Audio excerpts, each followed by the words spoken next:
Bloch यकजहती committee मार्च के शुरा आज मुमकिना तौर पर डेरा गाजी खान से इस्लामाबाद के लिए रवाना होंगे। तर्जुमान का कहना है मार्च की मंजिल इस्लामाबाद है। आप इतना डिले क्यों कर रहे हैं? ये गवर्नमेंट लॉन्ग मार्च है, हम इसको जाहिर सी बात है हम इसको प्रेस क्लब भी ले जाएंगे ना।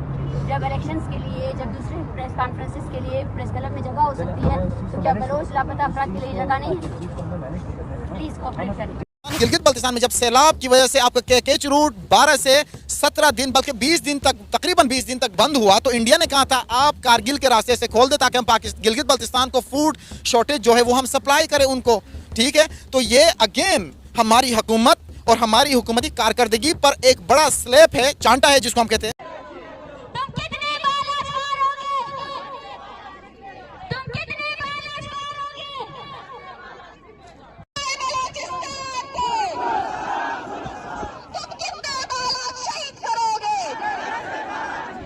बलूचिस्तान की इस मर्दानी ने पाकिस्तानी आर्मी के सो कॉल्ड मर्दों के सीने में खौफ भर दिया है। इस बलोच महिला की आवाज से इस्लामाबाद हिल रहा है। बड़े बड़े नेताओं की रैलियों में इतने लोग नहीं आते हैं जितनी भीड़ इस महिला के पीछे पीछे चल रही है।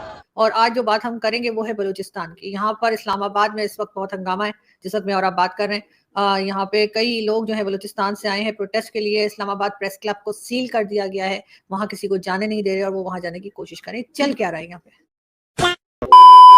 जय दोस्तों, जय श्री राम। बलूचिस्तान की एक शेरनी ने इस्लामाबाद को चक्का जाम कर दिया। कारण क्या है?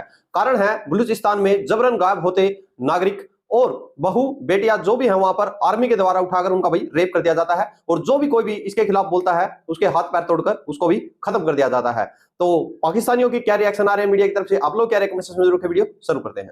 जो बलोचों का काफिला है ये एक बहुत ही लेजिटिमेट कॉज के लिए इस्लामाबाद आया है, लेकिन इससे ना शहर के इंतखाब में एक छोटी सी गलती हो गई है, क्योंकि इस्लामाबाद एक बेइख्तियार शहर है। वहां पर किसी के पास भी इतना इख्तियार नहीं है कि वो इन जबरी तौर पर लापता अफराद के बारे में कुछ भी कर सके। इन लोगों को अगर जाना था तो इन लोगों को रावलपिंडी जाना चाहिए था। और ये बेसिकली अगवा, ये मुगवी अफराद हैं जिनको पाकिस्तान की इंटेलिजेंस एजेंसियों ने किसी भी किस्म का नेशनल या पर्सनल स्कोर सेटल करने का के लिए इन्होंने अपने अकूबत खानों में गैर कानूनी तरीके से बंद कर रखा है। भाई अगर इन बलोचों ने कोई जुर्म किया है तो आप उनको बाकायदा पुलिस के जरिए अरेस्ट करें, एफआईआर दें, उसके बाद आप उनको पाकिस्तान की अदालतों में पेश करें कि जनाब इन्होंने आइन के सेक्शन फला फला के तहत ये जुर्म किया है, तो इनको करार वाकई सजा दी जाए। ये क्या होता है उठ के कि एक मेजर साहब को क्या कहते हैं, बाकायदा गुस्सा चढ़ता है, वो अपने वीगो डालों में लोगों को उठवा लेते हैं। आप यकीन कीजिए आरजू काजमी, मैं अपनी अजीज तरीन चीज की कसम खाकर कहता हूं कि मेरे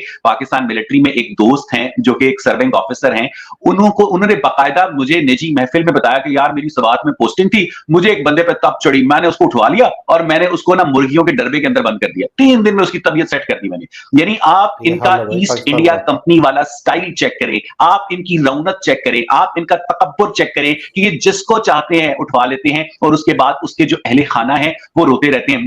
मुझे आरजू समझ नहीं आती कि हुकूमत पाकिस्तान को या रियासत पाकिस्तान को उन मजलूम बलोच माओं की, बहनों की, बेटियों की आहें क्यों नहीं लगती। उसके पुकार पर लाखों लोग आवाज दे रहे हैं। उसकी एक आवाज पर बलूचिस्तान के डेरा गाजी खां से इस्लामाबाद तक हजारों लोग पैदल मार्च पर निकल पड़े हैं। इस्लामाबाद की इंतजामिया हमें इस्लामाबाद में एंटर होने नहीं दे रही है और हमें बारह कहा जा रहा है कि सिक्योरिटी थ्रेट की वजह से हम आपको प्रेस क्लब में स्टे नहीं करने देंगे, हम आपको किसी पार्क में जो है ना जगह देंगे। क्या इस विफाक में बलूचिस्तान से आए हुए लापता अफराद के लवाकिन के लिए कोई जगह नहीं है? क्या ये प्रेस क्लब सिर्फ और सिर्फ मफाद परस्त इलेक्शन के टोले को ही जगह दे सकती है? हम इंटरनेशनल मीडिया और जितने साथी हमारे वहाँ खड़े हैं उन सबको यही पैगाम देना चाहते हैं कि हमने इस्लामाबाद इंतजामिया को सिर्फ और सिर्फ 10 मिनट का वक्त दिया है। अगर वो रास्ता नहीं खोलते हैं, इन्होंने हमारे जितने भी ड्राइवर्स हैं, गाड़ियाँ हैं, उनकी चाबियाँ भी ली हुई हैं। हम बाहर कह रहे हैं, मुसलसल कह रहे हैं कि ये एक पुरअमन मार्च है और इसमें हमारे पास लवाकिन हैं, हम अपने बुनियादी हकूक़ के लिए आए हैं। इंतजामिया जो है ना हमारे रास्ते में रुकावटें ना डालें और हमारे साथ कोऑपरेट करें। हमारा मसला जो है ना इंतजामिया के साथ नहीं है, इस स्टेट के साथ है, इस्टेब्लिशमेंट के साथ है और प्लीज़ हमें ना रोका जाए। अगर 10 मिनट के बाद हमारे कारवां को आगे जाने से रोका गया तो फिर हम यहीं पे ही एहतजाजी धरना देंगे। हम इस्लामाबाद में किसी पार्क में बैठने के लिए नहीं आए हैं, हमारे लिए हमारी सरजमीन ही काफ़ी थी। लेकिन अगर हम यहाँ आए हैं तो इस रियासत के जब्र और बलूच लापता अफराद के फेक इनकाउंटर के जो केसेस हैं उनके लिए आए हैं। इन लापता अफराद के जो लवाकिन हैं इनके प्यारों को लौटाने के लिए आए हैं। आपको बताएंगे कि बलूचिस्तान से निकला ये बलूचों का कारवा आखिर इस्लामाबाद क्यों जा रहा है, लेकिन उसके पहले आपको उस महिला के बारे में बताते हैं जो अकेले पाकिस्तान की सरकार और पाकिस्तान की आर्मी के सामने डट कर खड़ी हो गई है। इस महिला का नाम महरंग बलूच है। महरंग एक MBBS डॉक्टर हैं, सर्जरी में पोस्ट ग्रेजुएट हैं, लेकिन इसके साथ साथ वो एक बलूच लीडर भी हैं, सोशल वर्कर भी हैं। महरंग के पिता अब्दुल गफ्फार लोंगो एक बलूच नेता थे। 11 दिसंबर 2009 को पाकिस्तान की इंटेलिजेंस एजेंसी ने उन्हें कराची के एक अस्पताल से अगवा कर लिया। इससे पहले 2000 और 2006 में उन्हें गिरफ्तार भी किया गया था। 8 मई 2009 को उन्हें छोड़ा गया था और 11 दिसंबर को उन्हें फिर से पकड़ लिया गया, लेकिन इस बार वो जिंदा वापस नहीं आए। पाकिस्तान की आर्मी की कस्टडी में उन्हें इतना टॉर्चर किया गया कि उनकी मौत हो गई। बलूचिस्तान में कई सालों से दोस्तों 70-75 साल से बलूचिस्तान में कलेश हो रहा है और आप जानते भी हैं कि पाकिस्तानी फौज, पाकिस्तानी इंटेलिजेंस एजेंसीज और पाकिस्तान के जो 54% यानी कि 54% पंजाबी हैं वो बलोचों के साथ क्या करते हैं। इसके पहले मैं आपको पूरी स्टोरी बताऊं कि मैं किस चीज के बारे में बात कर रहा हूं, फिर मैं स्टोरी बताऊंगा आपको, उसके बाद मैं आपसे डिस्कस करूंगा ये मामला है क्या। दोस्तों मैं आपको बताता हूं, तकरीबन 45-46%, 44-45-46% पाकिस्तान का जो पूरी भूमि है उसका हिस्सा है बलूचिस्तान। पहले बात आप समझ लीजिए, ऑलमोस्ट 50% नहीं है लेकिन ऑलमोस्ट 44, 45, 46% ऐसा कुछ है बलूचिस्तान का land mass. It is very big, Pakistan का सबसे बड़ा सूबा है, पहली बात। दूसरी चीज, पॉपुलेशन सबसे कम। तीसरी चीज, उसमें जो पॉपुलेशन है बलूचिस्तान के अंदर, उसमें जो बलोच हैं वो भी माइनॉरिटी हैं, क्योंकि वहां पे पश्तूनों की पॉपुलेशन ज्यादा है, क्योंकि एरिया अफगानिस्तान से मिलता है और पश्तून आज से नहीं कई सौ सालों से वहां पे रह रहे हैं। तो दोस्तों आप लोगों ने देखा कि जो पाकिस्तान के अंदर, देखिए पाकिस्तान के अभी फिलहाल क्या है, यानी कि आप अंदाजा लगा सकते हैं कि भाई अभी कुछ महीने पहले ही बलूचिस्तान की प्रधानमंत्री भारत के दौरे पर आई थी, जो कि मोदी साहब से बोला था कि आप हमारी हेल्प करें। और बलूचिस्तानियों की हर वक्त ये मांग रही है कि जो कारगिल से लगता क्षेत्र है उस बॉर्डर को खोल दिया जाए, ताकि देखिए भारत को कोई प्रॉब्लम नहीं है भाई किसी की हेल्प करने में। भारत अफगानिस्तान की अभी फिलहाल हेल्प कर रहा है। लास्ट टाइम आपने देखा था जब अफगानिस्तान में बहुत ज्यादा क्राइसिस आ गए थे, तब भारत ने रास्ता मांगा था और 200 ट्रक भारत से जा रहे थे राहत सामग्री लेके, और पाकिस्तान ने बोल दिया था कि भाई हमारे देश से अगर भेजोगे पाकिस्तान के ऊपर फ्लैग होंगे और पाकिस्तान के ही सेना के उसमें अधिकारी बैठेंगे और हर ट्रक की चेकिंग होगी। यानी कि उस प्रोसेस को 3-4 महीने एक्स्ट्रा पाकिस्तान ने जानबूझकर बढ़ाने की कोशिश करे थे।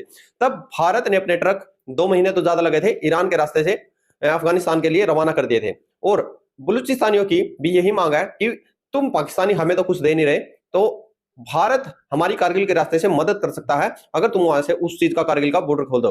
अभी रही खई बात तो पाकिस्तानियों के लिए, तो भाई 2019 में इमरान खान ने बाघा बॉर्डर से जो राहत सामग्री जाती थी या कश्मीर से जो जाते थे उनके सामान, उसको ही बंद करवा दिया था।